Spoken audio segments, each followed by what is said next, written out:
Union BNP কর্তৃক আয়োজিত আজকের এই ৯টি ওয়ার্ডের নবনির্বাচিত নেতৃবৃন্দর সাথে মত বিনিময় এবং আলোচনা সভা সম্মানিত সভাপতি, মঞ্চে উপবিষ্ট আছেন আপনাদের মল্লিকবেড় ইউনিয়নের যারা দীর্ঘদিন আপনাদের সাথে রাজনৈতিক সহযোদ্ধা, শামীম হাসান পলক, আমাদের দাদুল শেখ, নাজমুল, আলামিন, বেদার এবং আমাদের রাকিব এবং সজল ও শাওন, যারা এবং আমার সামনে উপবিষ্ট আমাদের মল্লিকবেড় ইউনিয়নের নবনির্বাচিত ৯ ওয়ার্ডের প্রতিনিধিবৃন্দ এবং সাধারণ যে নেতাকর্মী আছেন, সবাইকে আমার ব্যক্তিগত তরফ থেকে এবং আমার নেতা লায়ন ডাক্তার শেখ ফরিদুল ইসলামের তরফ থেকে সংগ্রামী শুভেচ্ছা ও অভিনন্দন।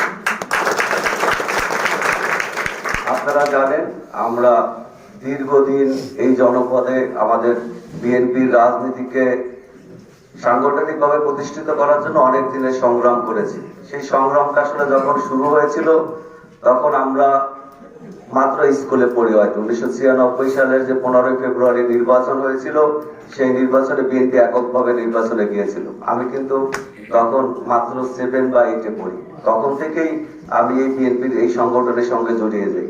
ওই নির্বাচনে আমার মনে আছে তখন ভোটটা কিরকম হয়েছিল, কিন্তু আমি টোটাল আমাদের সন্ন্যাসী স্কুল কেন্দ্রের দায়িত্বে ছিলাম। মানুষ ছোট, বেশ আগের কথা, প্রাইমারি পার হয়ে মাত্র হাই স্কুলে পড়েছি। তখন আমি ওই আমল থেকে রাজনীতি করি। আপনারা জানেন, এই নির্বাচন বা রাজনীতি করতে গিয়ে আমাদের অনেক সংগ্রামী জীবন হয়তো অতিবাহিত করতে হয়েছে। এই এলাকাটা আওয়ামী লীগ অধ্যুষিত এলাকা। দীর্ঘদিন এই অঞ্চল আওয়ামী লীগ এককভাবে তাদের শাসন প্রতিষ্ঠা করেছে।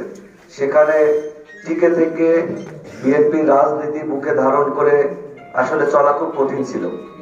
কিন্তু এখন গর্বের সাথে বলতে পারি যে এই বিএনপি করতে গিয়ে কোনোদিন কারোর সাথে আপোষ করি নাই।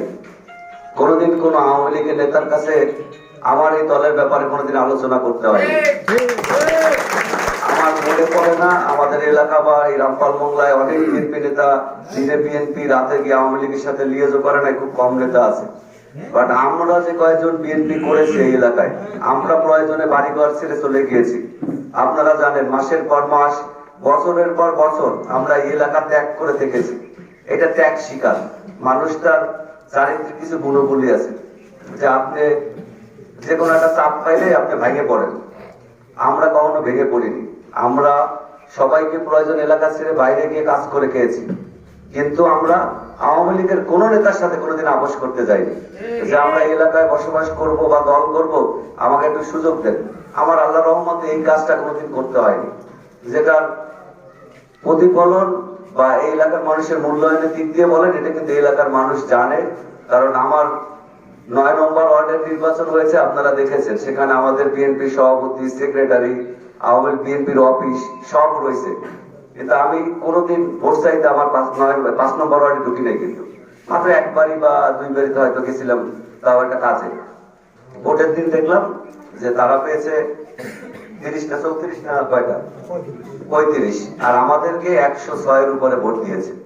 আমি খুব অবাক হলাম যে এখানে সভাপতি, সেক্রেটারি, ফ্যামিলির ভোটই আছে মিনিমাম 20-25টা। আমি কয়েকজনের সাথে একটা আলাপ করলাম যে আপনারা তো ভোটার হয়েছিলেন, ভোট তো কোনোদিন চাইলাম না, দিলেন কেন? তা বলে যে আমরা কাকে ভোট দিতে হবে এটা আমরা বুঝি, আমাদেরকে কেউ বুঝায় টাকা দিয়া এই ভোট কিনতে পারবে না। আলহামদুলিল্লাহ, আমি খুব আমার ওয়ার্ডের সাধারণ মানুষের পরে খুব খুশি হয়েছে যে তারা এত মূল্যবান একটা জায়গা তারা ঠিক রেখেছে, যে কোনো চাপের কাছে নথি স্বীকার করে তারা ভোট দেয়নি। তারা তাদের ব্যক্তিগত মতামত, মনের যে ইচ্ছা, সেখান থেকেই ভোট দিয়েছে। এবং প্রত্যেকটা ওয়ার্ড আপনারা দেখবেন, আমরা যে 2টা ওয়ার্ডে হেরেছি, প্রত্যেকটা ওয়ার্ডে কিন্তু আমরা প্রতিদ্বন্দ্বিতা করেছি। আজিজুল ভাই আছে, আমরা মানে 1 ভোটে হেরেছি, 40-41 ভোট। এই 2 নম্বরের সভাপতি, সেক্রেটারি যারা হেরেছে তারা হয়তো 4 ভোট 5 ভোট এরকম ডিফারেন্সে, কিন্তু জিতেছি কিন্তু অসংখ্য ভোটের ব্যবধানে। 8 নম্বর ওয়ার্ডে যে দেখবেন 150-এর উপরে আমাদের সাথে ব্যবধান তাদের। 1 নম্বর ওয়ার্ডে ওরকম। আমাদের মানুষ কিন্তু পছন্দ করে। পছন্দ করার জায়গাটা হচ্ছে আমরা আপোষ করি না। আমরা 5 তারিখের পরে আমাদের কার্যক্রম দিয়ে বুঝাতে পেরেছি যে আমাদের সাথে থাকলে আপনারা ভালো থাকবেন। এই জায়গাটা আমরা ক্লিয়ার করতে পেরেছি। আজকে আপনারা এখানে যারা এসেছেন সবাই আমাদের অ্যাক্টিভ নেতা কর্মী। আমি চাইবো একটা ইউনিয়নে রাজনীতি করেন বা ওয়ার্ডে যেখানে রাজনীতি করেন, সাংগঠনিক ভাবে আপনাদের একটা দক্ষতা থাকতে হবে। একজন মানুষ দিয়ে একটা দল হয় না। শত শত হাজার হাজার মানুষ একত্রিত হওয়ার পরেই কিন্তু একটা দল হয়। সেই দল নামটা কিন্তু এখান থেকে আসছে। অনেকেই মনে করেন আমি একা আটকে একটা দল হয়, একা আটলে কখনো দল হতে পারে না। দল মানেই গোষ্ঠীবদ্ধ কিছু লোক একসাথে হলে এটা দল হয়। ছাত্র দল, যুব দল, স্বেচ্ছাসেবক দল, এই নামগুলো কিন্তু বিরোধ থাকার অনেক মানুষ নিয়ে দলটা হয়েছে। তাই ইউনিয়নের রাজনীতিটা আমরা একদিন দুই দিনে তো শেষ করব না। আমার চাওয়া আজকে আপনারা প্রশিক্ষিত হবেন, আপনারা শিখবেন দল করা কাকে বলে। এখান থেকে শিখেই কর্মীরা পরের দিন আমি চাইবো এখানে যখন আমরা করি বা কোনো অন্য কোথাও প্রোগ্রাম করি, সাধারণ মানুষের অংশগ্রহণ লাগবে রাজনৈতিক দল করতে গিয়ে। কারণ দিন শেষে কিন্তু ভোট চাইতে ওই সাধারণ মানুষের দুয়ারেই আপনাকে যেতে হবে। তো আজকে যারা নেতৃত্ব পেয়েছেন তারা সবাই সাধারণ মানুষের ভালো মন্দ, ভালো লাগা মন্দ লাগা সবকিছুর সঙ্গে নিজেদেরকে জড়াইতে হবে। সাধারণ মানুষজন আপনাদের কাছে এসে তাদের মনের ভাব প্রকাশ করতে পারে যে ভাই আমি এই অসুবিধায় আছি, আমি এই সমস্যায় আছি। এই জায়গাটা যখনই আপনার কাছে বলতে পারবে তখনই আপনি ওই এলাকার ওই অঞ্চলের নেতৃত্বের ভার নিতে পারবেন। আপনি যদি নিজের একটা বিরাট কিছু ভাইবে আপনি হাইটে যাওয়ার সময় ঠেলা দিয়ে রাস্তার পাশে মানুষ ফেলাই দিয়ে যান, ওইটা নেতৃত্ব হয় না। নেতৃত্ব মানে আপনার কাছে মানুষ আসবে, আপনি মানুষের বিপদে আপনি ছুটে যাবেন, এটা নেতৃত্ব। আপনার কথায় কোনো মানুষ যদি মনে আঘাত পায় ওই লোক কিন্তু পরবর্তীতে আপনার কাছে আর আসতে চাইবে না। সুতরাং আঘাত নয়, আমি চাইবো ভালোবাসা দিয়ে এই মানুষগুলোকে আপনারা জয় করবেন, যাতে ভোটের মাঠে আমাদের কারো কাছে ভোট চাইতে চাইতে না হয়। আমার আপনাদের সবার কাছে একটাই চাওয়া যে আপনারা এমন কাজ করবেন না যাতে ভোটের মাঠে মানুষের বাড়িতে বলতে হয় যে আমাদের এই ভোটটা দিয়ে বা আপনাদের এই কারণে আমরা ভোটটা পাবো না, এরকম কোন সিচুয়েশন যেন তৈরি না হয়। দল করতে গেলে জানেন যে অনেক ভালো মন্দ দুইটাই লাগে, হয়তো ভালোর পরিমাণটা বেশি থাকবে, খারাপের পরিমাণটাও কম থাকবে, কিন্তু ভালো মন্দ মিলেই দল হবে। আমরা এই 5 তারিখের পরে জানেন যে 2 নম্বর ওয়ার্ড বা 7 নম্বর ওয়ার্ডে আমাদের কিছু কার্যক্রম চলমান আছে। আমরা চাইবো এই জায়গাগুলো থেকে আমরা দ্রুত বের হবো, কারণ মানুষ হারার পরে মনে কষ্ট থাকে, ব্যথা থাকে, এই জায়গা থেকে মানুষ অনেক ক্ষোভের জায়গা থেকে অনেক কিছু করে। আমরা সেটাও চেষ্টা করি এগুলোরে দ্রুত সংশোধন করে ফেলবো। আপনারা জানেন আমাদের নেতা রামপাল মোংলার গণমানুষের নেতা লাইভ ডাক্তার শেখ ফরিদুল ইসলাম একজন মানবিক মানুষ।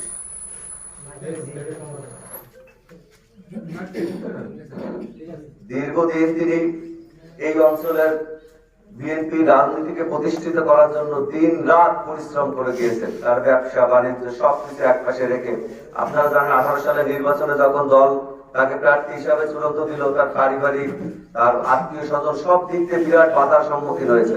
কিন্তু উনি একটা জিনিসই বলেছেন যে আমরা আজকে এই বিএনপি করতে গিয়ে আমি শত শত মানুষকে রাস্তায় নামিয়েছি, আজকে আমি যদি তাদের রেখে আমার ঘরে ফিরে যাই এই মানুষগুলো কিন্তু অসহায় হয়ে পড়বে, তাদের আর জায়গা থাকবে না। শত চাপ তাকে দমাতে পারেনি, আমরা তার কাছ থেকে শিখেছি চাপ কিভাবে সামলাতে হয়। আমরা আগামী দিনগুলোতে তার হাতকে শক্তিশালী করার জন্য, বিএনপিকে জনপ্রিয় করার জন্য, বিএনপিকে নিয়ে আগামী দিনে নেতৃত্ব দেওয়ার জন্য এমন কোন কাজ করব না যাতে আমাদেরকে প্রশ্নবিদ্ধ হতে হয়। আমরা যারা এখানে কর্মীরা বা নেতারা আছেন সবাইকে বলবো আরো বেশি আন্তরিক হবেন, কারণ দল মানুষ করে সম্মানের জন্য। আপনারা ভোটে নির্বাচিত হয়েছেন, আপনাদের কিন্তু সম্মান মানুষ দিয়েছে, আল্লাহ প্রদত্ত। এটা আল্লাহ করুণা ছাড়া মানুষ কোনোদিন সম্মান ইজ্জত অর্জন করতে পারে না। অনেকের শত শত কোটি টাকার টাকা আছে, কিন্তু সম্মান কেনার জন্য, ইজ্জত কেনার জন্য এই রাস্তায় কিন্তু নামতে হয়। ভালো কাজ করে, টাকা খরচ করে কাজ করে নিজে চিনেইতে হয়। আপনারা সেই জায়গাটা লাগেনি, আপনারা খুব সহজেই মানুষ আপনাদেরকে ভোট দিয়ে নেতার আসনে বসাই দিচ্ছে। আমি চাইবো আপনারা আগামী দিনে আপনাদের কর্মকাণ্ড গুলো আরো বেশি সুশৃঙ্খল হবে, সুন্দর হবে, আন্তরিক হবে, যেটা দিয়ে মানুষ আরো বেশি আমাদের কাছে ঘেঁষার সুযোগ পাবে। এবং আপনারা জানেন আমাদের 2 নম্বর ওয়ার্ডে আমাদের নাজমুল দীর্ঘদিন আমাদের রাজনৈতিক কর্মী, ওর সাথে একটু মতের অমিল হয়েছে বা যেভাবেই হোক, নাজমুলের কারণে আমি টোটাল 2 নম্বর ওয়ার্ডে আমার কার্যক্রম বন্ধ রাখছিল। কারণ আমি কষ্ট পেয়েছিলাম যে নাজমুলের মতো কর্মী যদি আমাকে চিনতে না পারে, তাহলে আমি যাদের দল করি 2 দিন হয়েছে আমার কাছে আসছে, তারা কিভাবে আমাকে চিনবে। এই জায়গা থেকে 2 নম্বর ওয়ার্ডে আমার কার্যক্রম কিছুটা শিথিল ছিল। আজকে সেই নাজমুল আমাদের মাঝে ফিরে এসেছে, আমার খুব ভালো লাগছে যে ওকে এখানে দেখে।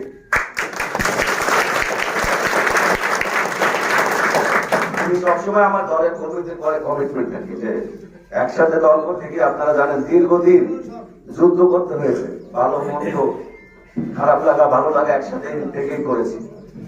সেখানে মানুষ আছে, মুস্তাফিজ আছে, অনেকে ভুল বুঝেছে, অনেকে ব্যক্তি স্বার্থ চিন্তা করেছে, কিন্তু ওরা যখন দিন শেষে ওদের ঘরে ফিরে এসেছে তখন অনেক ভালো লাগা কাজ করেছে যে না, ওরা ওদের জায়গাটা চিনতে পেরেছে। এবং এটা কোনোদিন দেখবেন যে কোনোদিন দূর হবে না। সবাই মাফ করবেন। ব্যাপার হচ্ছে আমরা আগামী দিনগুলোতে ওদের সবাইকে নিয়ে আরো বেশি ঐক্যবদ্ধভাবে সামনে এগিয়ে যেতে চাই। আমাদের সামনে 51 সদস্য বিশিষ্ট কমিটি হবে। এই কমিটি যারা করবে তারাই সভাপতি সেক্রেটারি হিসেবে এখানে বসে আছে। তাদের এই কমিটির কার্যক্রমের পরে আমাদের মূল দলের কার্যক্রম হবে, মূল দলের কমিটি গঠন হবে। তো সবাইকে বলবো আপনারা 51 জন সদস্য বিশিষ্ট এই কমিটির কার্যক্রম দ্রুত শুরু করবেন। আপনারা নির্দিষ্ট করে যারা দল করতে চায়, আমার কথা হচ্ছে 38 জন থাকবে দলে, তার বাইরেও নেতা কর্মীদের জায়গা থাকতে হবে যে এই লোকটা দলের জন্য নিবেদিত, আপনার দলের জন্য 2 দিন পরিশ্রম করেছে, সে কিন্তু দলের একনিষ্ঠ কর্মী হয়। এই কর্মীটাকে আগে মূল্যায়ন করতে হবে। যে পরাজিত হয়েছে তারও তো কিন্তু এই দল করতে গিয়ে সে পরাজিত হয়েছে, লজ্জা হয়েছে বা ভালো লাগা মন্দ লাগায় দলের কাজ করতে গিয়ে এই ভালো লাগাটা তৈরি হয়েছে। সেই জায়গা থেকে যেন বঞ্চিত না হয়, তাদেরকে পাশে রাখবেন। 51 সদস্য বিশিষ্ট কমিটি করার পরে আমাদের যে কোনো সময় ইউনিয়ন কাউন্সিল ঘোষণা হবে। আমাদের এখনো নির্দেশনা আসেনি কিভাবে আমরা এটা করব। আমরা দ্রুত এই কার্যক্রমটা শেষ করে আগামী দিনে আমাদের মূল কাজ হচ্ছে নেতৃত্বের জায়গা তৈরি করা। আপনারা যদি ইউনিয়নের মূল দলে দায়িত্ব না পান, আপনারা কিন্তু আগামী দিনে দলীয় কোনো কর্মকাণ্ডই করে মাথায় যাইতে পারবেন না। আমাদের মূল লক্ষ্য থাকবে এখন ইউনিয়ন কমিটি করা। ইউনিয়ন কমিটিতে আমাদের সভাপতি, আপনাদের সেক্রেটারি, আপনাদের যখন নির্বাচিত হবে তখন এই প্ল্যাটফর্মটা ওপেন হয়ে যাবে। তখন এখন যারা বিরোধিতা করে, যারা আপনাদের পিছনে সমালোচনা করে, এই জায়গাগুলো কিন্তু আর থাকবে না। তো আমরা এই কার্যক্রমের জন্য দ্রুত সময়ের ভিতরে কাজ শুরু করব। যারা আমাদের সংগঠনের এই 51 সদস্য বিশিষ্ট কমিটিতে আসতে চান, সবাই তার স্ব ওয়ার্ডের যারা নেতৃবৃন্দ আছে তাদের সাথে যোগাযোগ করবেন। আমরা দ্রুত এই কমিটির কার্যক্রম শেষ করে সম্মেলনের মাধ্যমে আগামী দিনের মল্লিকের পের ইউনিয়ন বিএনপি একটি শক্তিশালী বিএনপি হিসাবে গঠন করব, যারা আগামী দিনের ভোট যুদ্ধ, আন্দোলন সংগ্রামের যুদ্ধ হতে পারে। কারণ দেশে এখনো বিএনপি ক্ষমতায় আসেনি, মাত্রই তত্ত্বাবধায়ক সরকার ব্যবস্থাও নাই। আপনারা জানেন একটা অন্তর্বর্তীকালীন সরকারের অধীনে দেশটা পরিচালিত হচ্ছে। এখান থেকে বিএনপিকে নির্বাচনে আনার জন্য আবার মাঠের যুদ্ধেও নামতে হতে পারে। এখন থেকে আপনাদেরকে বুঝতে হবে যে এই যুদ্ধে আপনি কাকে কাকে কাছে পাবেন বা পাশে পাবেন। আপনারা যদি এই লোকগুলোকে আইডেন্টি করতে না পারেন, আবারও যদি কোনো চাপ আসে, যদি দলের কোনো দুর্দিন চলে আসে, তখন কিন্তু আপনারা এই লোকগুলোকে পাবেন না। সুতরাং আমি চাইবো অ্যাক্টিভ কর্মীগুলোকে আপনারা বাছাই করবেন, যারা দলের বিপদে আপনাদের পাশে থাকবে। এই লোকগুলোকে নিয়ে আমরা আগামী দিনের কমিটির কার্যক্রম শুরু করব। আর ইউনিয়নের কার্যক্রম আপনারা জানেন, 5 তারিখের পরে আমরা দীর্ঘদিন সাধারণ মানুষদের সঙ্গে নিয়ে কাজ করেছি। আমরা মাদকের বিরুদ্ধে কাজ করেছি, আমরা সামাজিক সচেতনতা সৃষ্টির লক্ষ্যে কাজ করছি। আমরা চাই এলাকার প্রত্যেকটা গরিব মানুষ হোক, অসহায় মানুষ হোক, ভালো লোক হোক, আমি চাই সমাজে একটা ভেদাভেদের জায়গাটা যেন না থাকে। একটা মানুষ অসহায় হয়ে পড়লে যেন তার অভিযোগ দেওয়ার জায়গা থাকে। আমরা এই জায়গাটা তৈরি করতে চাই। কোন লোক যেন হীনমন্যতায় না ভোগে যে আমি অসহায় বা আমার পকেটে টাকা নেই, আমার কি হবে। এই জায়গাটা দূর করতে চাই আমরা ইউনিয়নে। কারণ আমরা চাই একজন সারাদিন আপনারা বিরিয়ানি ভাত খাবেন, আপনার পাশের বাড়ির লোক পান্তা ভাত পাবেন, এটা কোনো সমাজ ব্যবস্থা হতে পারে না। সমাজে আপনাকে আল্লাহ যখন ভালো থাকার সুযোগ দিয়েছে, আপনার দায়িত্ব দিয়েছে এই সমাজের প্রতি আপনার যে কর্তব্য দায়িত্ব সেটা পালন করার জন্য। শুধু নামাজ পড়েই 5 ওয়াক্ত মসজিদে গিয়ে আপনি জান্নাত পাবেন না। কিন্তু এই জান্নাত পাইতে গেলে আপনাকে সবাইকে নিয়ে ভাবতে হবে। সমাজের প্রতি দায়বদ্ধতা আছে, প্রতিবেশীর প্রতি আছে, রাষ্ট্রের প্রতি আছে। তাহলে নবী করিম সাল্লাল্লাহু আলাইহি ওয়াসাল্লাম আপনারা জানেন, এই রাষ্ট্র জয় করার জন্য, ইসলামের বিজয় পতাকা উড়ানোর জন্য কিন্তু তিনি তরবারি হাতে নিয়েছিলেন। শুধু নামাজ পড়ে বা কোরআন লিখেই কিন্তু তিনি এই ইসলামের বিজয় আসেনি। এই বিজয় আসার জন্য তাকে যুদ্ধ করতে হয়েছে, তাকে রক্ত দিতে হয়েছে। সুতরাং সমাজে ভালো কাজ করার জন্য প্রত্যেককেই আপনাকে প্রতিবাদী হতে হবে। খারাপ কাজ দেখলে আপনাকে আপনার জায়গা থেকে প্রতিবাদ করতে হবে। এই কাজটা খারাপ, এটা তোমার করা ঠিক হচ্ছে না। মুখের বলাটা, আপনি দেখবেন ওই লোক বাধাগ্রস্ত হলে ওর পরবর্তী খারাপ কাজটাও কিন্তু করতে পারবেন না।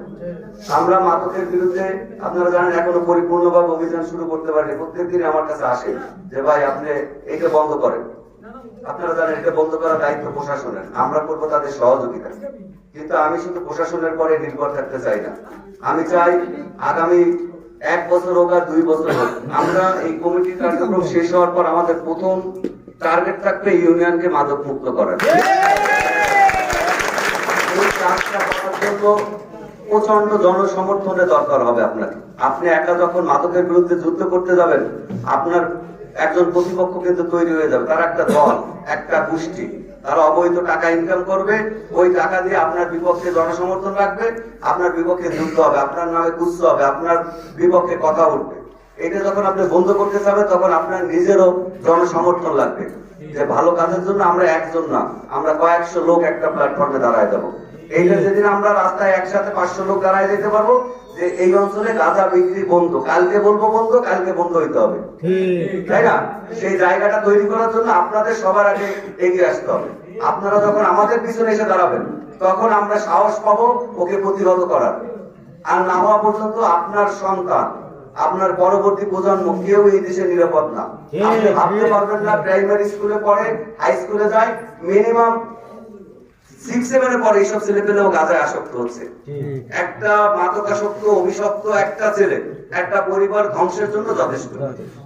উদাহরণ দরকার, আমাদের সবাই রাজু দেখছেন, এক বাপের এক ছেলে আছে, কিশোর নিজে পাগল হয়েছে, বাপ মরছে, অসহায় হয়েছে, কিছু নাই, সব শেষ হয়েছে। সুতরাং আমরা মাদকের জায়গা থেকে এই এলাকাটাকে মুক্ত করবো, এটা আমার একদম মন থেকে চাওয়া।